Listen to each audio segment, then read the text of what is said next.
Food processing का बहुत ही important topic जो हर एग्ज़ाम में आने वाला है, ड्राइंग। अब ड्राइंग होती क्या है? ड्राइंग का वैसे सीधा मतलब ये है सुखाना, लेकिन यहाँ आप इसके अंदर बहुत सारी चीज़ें पढ़ोगे। इसका सबसे पहला टॉपिक, सब टॉपिक ये होता है मॉइस्चर कंटेंट। अब मॉइस्चर कंटेंट है, लेकिन मॉइस्चर कंटेंट को हम दो बेसिस से डिटरमाइनेशन करते हैं। मतलब पता कैसे करेंगे कि कैसा है अपना जो मॉइस्चर कंटेंट। तो ये ड्राई बेसिस और वेट बेसिस दो तरह से होता है, ठीक है। तो हम जैसे माना कि एक, अब सपोज करो आपने एक फूड लिया, उसके अंदर कुछ लिक्विड पार्ट होगा, कुछ सॉलिड पार्ट होगा। मान लो सॉलिड पार्ट है 80 kg, और मान लो 100 kg का हमने फूड पैकेट लिया, जो प्रोडक्ट है वो, और उसमें 80 kg का सॉलिड है, 20 kg का लिक्विड है। इन दोनों के जो समेशन से हमें पूरा पूरा मिलेगा, ठीक है। तो अब इसका जो ड्राई बेसिस, अब dry basis moisture content, dry basis moisture content क्या होगा? तो हम ड्राई बेसिस से अपन मॉइस्चर ऑफ वाटर, जो अपन वेट ऑफ वाटर कहते हैं, तो वो लेंगे, और and weight of dry solid, ठीक है। ये दोनों का रेशियो इंटू 100 करेंगे तो हमें वेट ऑफ मॉइस्चर कंटेंट मिलेगा ड्राई बेसिस पे, ठीक है। कि moisture of water upon the moisture of dry weight into dry solid into 100। अब वेट बेसिस क्या होता है कि हम मॉइस्चर ऑफ वाटर तो लेते हैं, लेकिन टोटल वेट लेते हैं। टोटल वेट का मतलब है कि वहाँ पहले सॉलिड ले रहे थे, लेकिन यहाँ अपन सॉलिड एंड लिक्विड दोनों का समेशन लेंगे, इंटू 100 करेंगे। तो इस तरह से हमें ये मिलेगी। जैसे अगर इसी इक्वेशन को हम देखें तो हमें मान लो 20 kg हमारा लिक्विड था, तो मॉइस्चर ऑफ वाटर कितना हो गया? 20, ठीक है। और मॉइस्चर ऑफ सॉलिड, सॉलिड कितना हो गया? 80। तो 20/80 कर दिया, इंटू 100 कर दिया, ठीक है। तो जब इसको हमने किया तो हमारे पास कितनी मिली? ड्राई बेसिस पे 25 मिली। अब वेट बेसिस पे क्या मिलेगी? तो मॉइस्चर ऑफ वाटर यानी 20। टोटल वेट 100 है, 100 टू 100 कट जाएंगे और 20 बचेगा, तो वेट बेसिस 20 हो गया। अब जो ड्राई बेसिस होता है मॉइस्चर कंटेंट, वो हमेशा वेट बेसिस से ज़्यादा होता है। ऐसा क्यों? क्योंकि आप वेट बेसिस में टोटल वेट का डिवाइडेशन देते हो, जबकि आप इसमें सिर्फ सॉलिड का ही डिवाइड देते हो। तो जितने कम का डिवाइड दोगे उतनी छोटी संख्या कटेगी, इसलिए वो बड़ा ही रहेगा हमेशा। सॉलिड टू की रिस्पेक्ट में वाटर कितना है, ये हम ड्राई बेसिस देखते हैं। सॉलिड ड्राई बेसिस का मतलब है कि सॉलिड की रिस्पेक्ट में वाटर कितना है ये देखते हैं, ठीक है। लेकिन वेट बेसिस में हम होल टोटल वेट के अकॉर्डिंग टोटल वेट के रिस्पेक्ट में देखते हैं, ठीक है। ये वही दे रखा है फॉर्मूला। वेट बेसिस में हम moisture of water and total weight लेते हैं, लेकिन ये मतलब बड़ा डब्ल्यू बी यानी वेट बेसिस, वेट बेसिस पे मॉइस्चर कंटेंट क्या होता है? टोटल के रिस्पेक्ट में कितना वाटर है, ठीक है। Dry basis is always higher than the wet basis. Moisture content of dry basis is always higher than wet basis. Conversion, अब कन्वर्जन ये है कि अगर आपको मान लो ड्राई बेसिस दे रखा है और वेट बेसिस निकालना हो, तो कैसे निकालोगे? तो moisture content of wet basis जो होता है वो लेस देन होता है ड्राई बेसिस से, ठीक है। तो moisture content of wet basis अगर निकालना है और आपको ड्राई बेसिस दे रखा है, तो आप जो ड्राई बेसिस है उसको आप ऊपर रखो, और वेट बेसिस को, क्या ड्राई बेसिस को नीचे 100 में प्लस करके इंटू 100 करोगे तो आपको वेट बेसिस मिल जाएगा। सपोज दैट 80 सॉलिड था, 20 वाटर था, तो आप 20 ऊपर रखा और नीचे 80, तो ये हम ड्राई बेसिस से हमने मतलब निकाल दिया। अब हमने ड्राई बेसिस दे रखा है 25। जो ड्राई बेसिस क्या होता है? ज़्यादा होता है। ड्राई बेसिस का मतलब क्या होता है? मतलब ये होता है कि हम इसके किसके सॉलिड के रिस्पेक्ट में वाटर कितना ये पता कर रहे हैं। तो 25/100 प्लस 25, और तुम्हें पता है कि अगर वेट ड्राई बेसिस ज़्यादा है तो वेट बेसिस से हमेशा क्या होगा? कम होगा। तो हमने ये डिवाइड करके काटा तो हमें मिला कि ये वेट बेसिस 20% मिल गया, ठीक है। फिर सेम इक्वेशन, अगर आपको ड्राई बेसिस निकालना और वेट बेसिस दे रखा है, तो आप, तुमको पता है कि अब ड्राई बेसिस हमेशा क्या होता है? ज़्यादा होता है। तो इसका मतलब है कि इसका जो 100 में से इसको माइनस कर देंगे, वेट बेसिस को नीचे, ऊपर प्लस कर रहे थे हम, नीचे यहाँ माइनस करेंगे, और इससे ये निकलेगा तो 25%। यहाँ भी देख लो, कन्वर्जन में भी हमारे पास वही वैल्यू मिली है। मॉइस्चर कंटेंट मेजरमेंट मेथड है, तो डायरेक्ट और इनडायरेक्ट दो तरह के मेथड होते हैं। डायरेक्ट मेथड हम साइंटिफिक वे में यूज़ करते हैं, और इनडायरेक्ट मेथड जो है वो अपने फील्ड पे यूज़ करता है। क्योंकि डायरेक्ट मेथड की एक्यूरेसी बहुत अच्छी होती है, टाइम कंज्यूमिंग होते हैं, और रिसर्चर इसका यूज़ करते हैं। एयर ओवन सिंगल स्टेज और डबल स्टेज। एयर ओवन में सिंगल स्टेज तब यूज़ होता है जब मॉइस्चर कंटेंट क्या 13% से कम हो,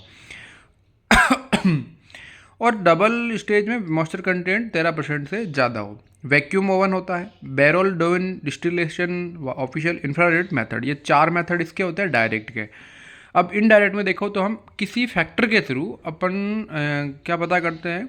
मॉइस्चर कंटेंट पता करते हैं। Electric resistance, dielectric method, chemical method, 3 तरह से होता है।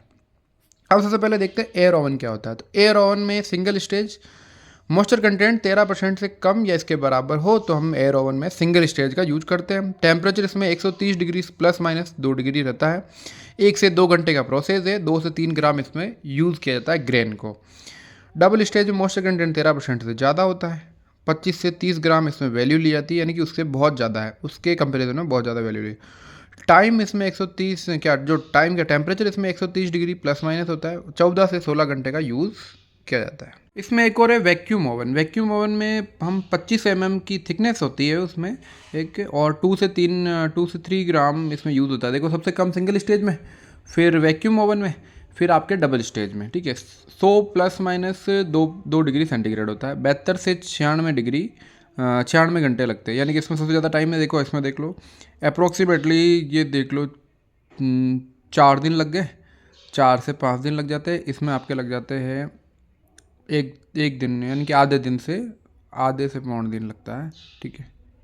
सबसे इम्पोर्टेंट है brown dual distillation method, official method है मॉइस्चर कंटेंट का। इसमें अपन 100 ग्राम ग्रेन और 150 ml ऑयल का यूज़ करके एक बीकर में लेते हैं। उसके बाद में इसको हीट देते हैं, थर्मोमीटर लगा रहता है, इवोपरेटर से इसको इवोपरेट होता है, और मॉइस्चर कंटेंट जल्दी और ऑयल लेट इवोपरेट होता है, इसलिए इसका हमें वैल्यू मिल जाती है। टेम्परेचर इसमें 200 डिग्री सेंटीग्रेड होता है और 30 मिनट का लिए होता है, और वेट बेसिस के लिए यूज़ होता है। इंपॉर्टेंट ये है कि ये वेट बेसिस के लिए यूज़ होता है। इंफ्रारेड मेथड कौन सा होता है, जिसमें अपन एक लैंप का यूज़ करते हैं और फूड ग्रेन को इसके नीचे रखते हैं। इंफ्रारेड वे से इसको हीट करते हैं और मॉइस्चर कंटेंट इवोपरेट होता है। जितना इवोपरेट होता है उतना हम पता कर लेते हैं कितना इवोपरेट हो गया है, इसका मतलब है कितना इसमें मॉइस्चर कंटेंट था। मॉइस्चर कंटेंट मेजरमेंट का सेकंड मेथड जो फील्ड पर किया जाता है उसे इनडायरेक्ट सेकेंडरी मेथड, लो एक्यूरेसी होती है, फास्ट होता है, फील्ड पर किया जाता है। बाई फैक्टर एक इक्वेशन है ओनली, हार्डनेस इक्वेशन इसके अंदर आएगी जो ड्राई बेसिस के लिए होती है। मोस्ट इंपॉर्टेंट है इनडायरेक्ट मेथड में electric resistance, dielectric resistance, chemical method, 3 तरह के होते हैं। इलेक्ट्रिक रेजिस्टेंस में क्या होता है, इलेक्ट्रिक रेजिस्टेंस में एक ग्राफ होता है जिसमें अपन इलेक्ट्रिक रेजिस्टेंस के थ्रू मॉइस्चर कंटेंट को ड्राइव, पहले से ड्राइव होता है वो, एक साइंटिफिक वे से हम इलेक्ट्रिक रेजिस्टेंस निकाल के उसी वैल्यू को मिला देते हैं, तो ये हमें मॉइस्चर कंटेंट उतना मिल जाता है। डाई इलेक्ट्रिक में कैपेसिटर यूज़ होता है, यूएसए ने इसको डेवलप किया है, और केमिकल मेथड में अपन केमिकल यूज़ करते हैं। सबसे पहले देखते हैं इलेक्ट्रिक रेजिस्टेंस में अपन इलेक्ट्रिक रेजिस्टेंस का यूज़ करते हैं। ये डिपेंड करता है वाटर पे, टेम्परेचर पे, डिग्री ऑफ कॉम्पैक्शन पे। 3 चीज़ें इंपॉर्टेंट है कि इलेक्ट्रिक रेजिस्टेंस किस पे डिपेंड करेगा। यूनिवर्सल मॉइस्चर मीटर यूज़ होता है जो यूएसए ने डेवलप करा था, ठीक है, और वेट बेसिस के लिए। टैग हेप्टन मॉइस्चर मीटर होता है जो भी यूएसए ने करा था, और कैट मॉइस्चर मीटर होता है जो जापान में करा था। इसमें टाइम 30 सेकंड फास्ट होता है। देखो उधर 30 मिनट ही ड्यूल में लग रहा था, यहाँ 30 सेकंड लग रहा है, ठीक है। ये हो गया इलेक्ट्रिक रेजिस्टेंस के बाद होता है डाई इलेक्ट्रिक रेजिस्टेंस। अब डाई इलेक्ट्रिक रेजिस्टेंस या डाई इलेक्ट्रिक मेथड, इसमें क्या होता है कि हमें कैपेसिटेंस से कैपेसिटेंट यूज़ करते हैं, डाई इलेक्ट्रिक कॉन्स्टेंट मेजर किया जाता है, ठीक है। इसमें positive and negative. Electrical induce charge, how much electrical field decrease, जितना इलेक्ट्रिकल फील्ड डिक्रीज होता है वो हमें वैल्यू देते हैं। इसमें ई जो परमिटेड ऑफ मॉइस्चर और परमिटिव ऑफ वैक्यूम, ये ई ओ जो इसके अंदर मोटको मॉइस्चर मीटर होता है जो कैपेसिटेंस स्टेफ को बोरॉन मॉइस्चर मीटर होता है। Due to plate E net is equal to E0 minus E induce, ठीक है। और इसमें टाइम लगता है 1 मिनट। देखो टाइम धीरे धीरे 1 मिनट पे आ गया, पहले वाला 30 सेकंड था, ये 1 मिनट के अंदर हो जाता है, ठीक है।